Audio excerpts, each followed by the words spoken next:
Good morning, all of you. Chapter number 5 The Three Ports. Long ago, there lived a farmer in a big village. लंबे समय की बात है कि गांव में किसान रहता था. His name was गोपी. उसका नाम गोपी था. He had three sons. उसके 3 बेटे थे. They were very lazy. वह बहुत आलसी थे. They did not like to work. उन्हें काम करना बिल्कुल पसंद नहीं था. On his deathbed, gasping for breath, जब वह अंतिम सांस ले रहा था, he called his sons and told that he had something for them. उसने अपने तीनों बेटों को बुलाया और उनसे कहा, तुम्हारे लिए मेरे पास कुछ है. He asked them to dig under his bed when he had gone and saying that. जाते जाते उसने कहा कि मेरे बिस्तर के नीचे तुम खुदाई करना. The farmer gave up this world. ये कहते कहते उसने दुनिया छोड़ दी. Some days later, after his death, उसकी कुछ दिनों मृत्यु के बाद, the sons dug at the spot and got 3 pots placed one above the other under the ground. उन तीनों बेटों ने वहाँ पे खुदाई शुरू की. They were very happy. वह बहुत खुश थे. To think that they would be full of gems and diamonds. कि उसमें बहुत सारे रत्न और आभूषण होंगे. But they found the top most pot contained mud. लेकिन सबसे जो ऊपर घड़ा था उसमें मुड से भरा हुआ था, कीचड़ से भरा हुआ था. And middle pot content diet cow dung. और दूसरा घड़ा काउ डंग से भरा हुआ था. And the lowest pot content straw. जो तीसरा घड़ा था वो पुआल से भरा हुआ था. Below this there was a silver coin. और सबसे नीचे एक चांदी का सिक्का था. The brothers were perplexed. Obviously, father meant to convey some message to us through the pots and their contents. तीनों भाइयों ने कहा कि इसके माध्यम से हमें पिताजी कोई संदेश देना चाहते थे. Said the eldest brother. But what? सबसे बड़े भाई ने कहा, लेकिन क्या? Put pressure on their minds. उन्होंने अपने दिमाग पर जोर दिया. But none of them could come up with any explanation. लेकिन उन्हें कुछ समझ में नहीं आ रहा था. Finally, they decided to consult their teacher who was also family friends. उन्होंने फिर अपने जो टीचर थे और परिवार के मित्र भी थे उनको बुलाया. The teachers laughed when the brothers put their problems before him. Teacher हंसे जब उन्होंने तीनों की प्रॉब्लम सुनी उनकी.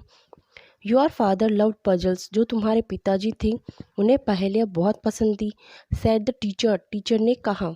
And I think. मेरा सोचना है he was very justice loving man. वह बहुत न्यायप्रिय आदमी थे. The interpretation of it is simple. ये सिंपल सी व्याख्या है. The top most spot contents मुड. जो सबसे पहला घड़ा था वो कीचड़ से भरा हुआ था. यू से. वह कहना चाहते थे. That means. इसका मतलब है he wanted his eldest son to have his field. कि उनका सबसे बड़ा बेटा खेतों में काम करे. The second pot contains cow dung. जो सेकेंड पॉट था वो काउडंग से भरा हुआ था. It means he wanted his second son have his herd of cattle. वो मवेशियों का झुंड हो.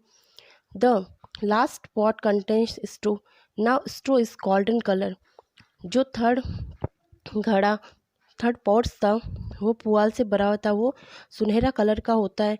That means. इसका मतलब है he wanted his youngest son to have all his gold. वो अपना सारा सोना अपने छोटे बेटे के नाम करना चाहते थे. The 3 brothers very happy. जो 3 भाई थे वो बहुत खुश थे. They were their father had divided his wealth. जो उनके पिताजी थे उन्होंने उस संपत्ति का बंटवारा किया. And astonished at the teacher's fair judgement. और उसके टीचर ने जो जजमेंट किया था उससे भी खुश थे. But one things remain unexplained said the youngest brother.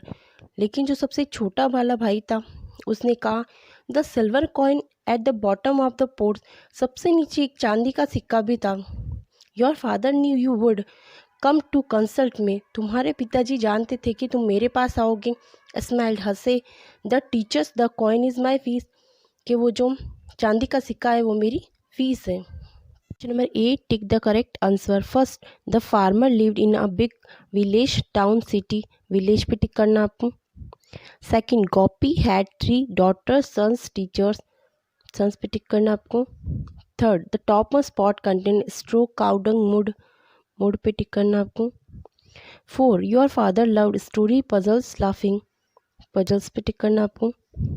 5. The silver coin is my fee fine lost. Fee pay tick करना है.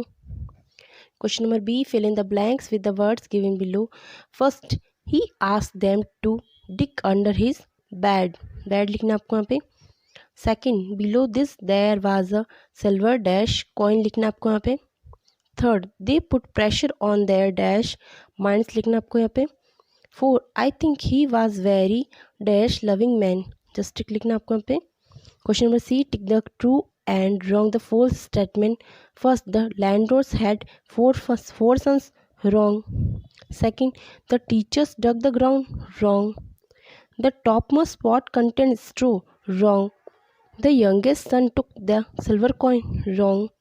The pots were filled with gems. Wrong.